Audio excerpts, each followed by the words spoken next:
Hi, my name is Liana Kahalewai, and this is my presentation for computer systems technology for fall of 2015. And obviously, my topic is hackers. So, when mentioning hackers, usually this Hollywood idea of some quirky genius teenager in a basement comes to mind, but really there's a lot more to that. As defined by Merriam-Webster, a hacker is a person who secretly gets access to a computer system in order to get information, cause damage, etc. So now that mental image of the genius teenager is hacking a banking database, right? Not necessarily. While there are, of course, hackers with negative intentions, there are others with more neutral or even have positive intentions and goals. The main type of hackers mentioned in the textbook include malicious, benign, and benevolent.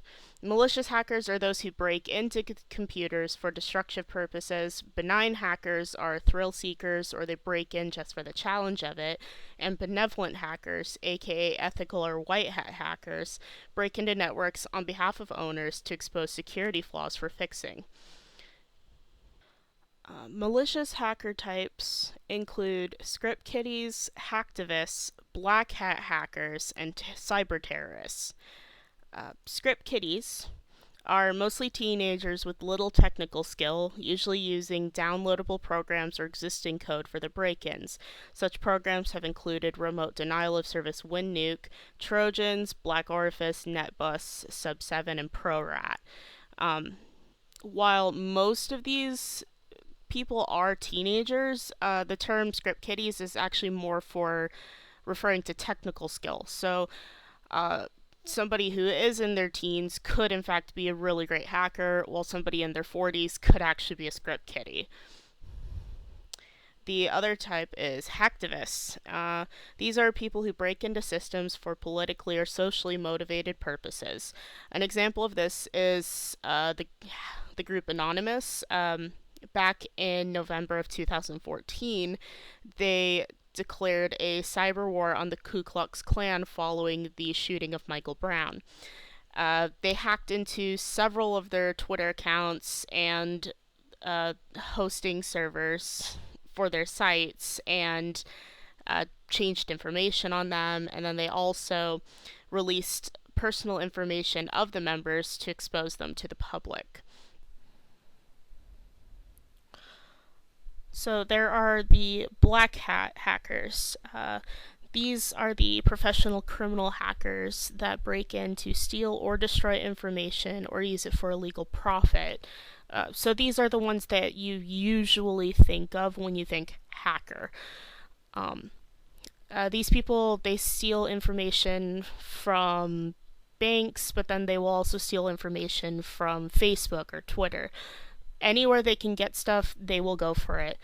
Um, an example of this type of hacker is Albert Gonzalez.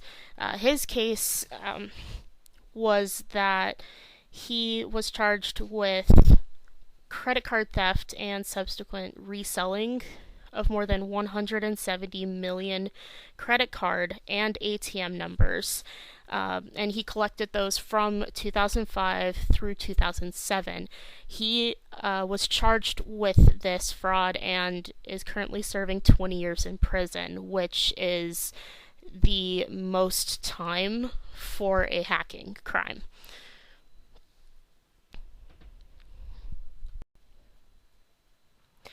And last but not least is the cyber terrorists.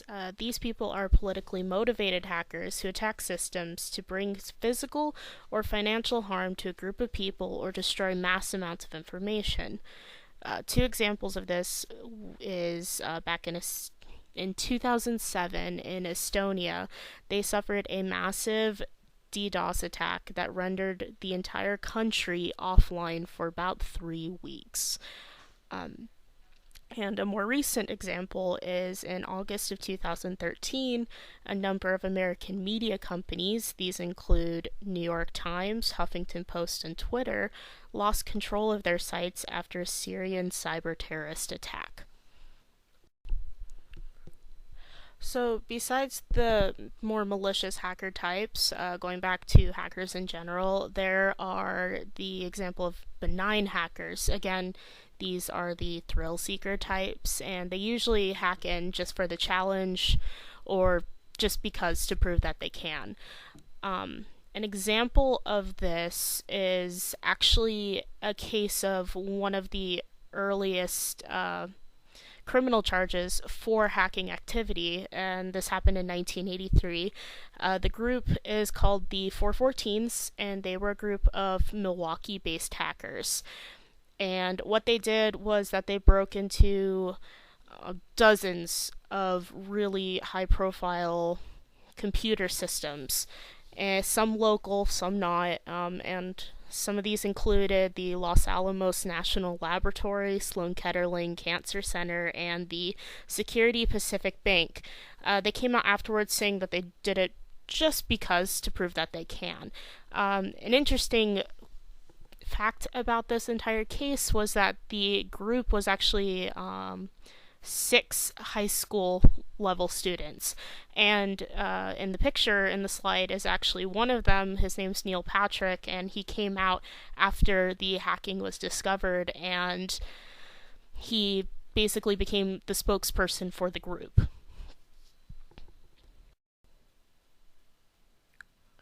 So the last type is the benevolent or white hat hackers. These people are incredibly useful, but they're not usually talked about. Examples of the use of white hat hackers include bug bounties. Since about 2004, companies will offer bounty rewards for those who come forward with bugs or security flaws, and depending on the severity of it, the reward can be quite large. For example, Microsoft will pay up to $100,000, and Google will pay up to $20,000, depending on how big of a problem it is. So in all, hackers aren't always the black hat criminal type, and there are many motivations and goals for what they do. Some have their usefulness and importance, and others will continue being a big problem for security. Hopefully, in the future, though, there will be greater technological advancements to keep up with the growing threat and eventually fight back before they can even strike. And these final slides include the credits for the images used in this project, as well as citation for the information and any quotes that I might have used.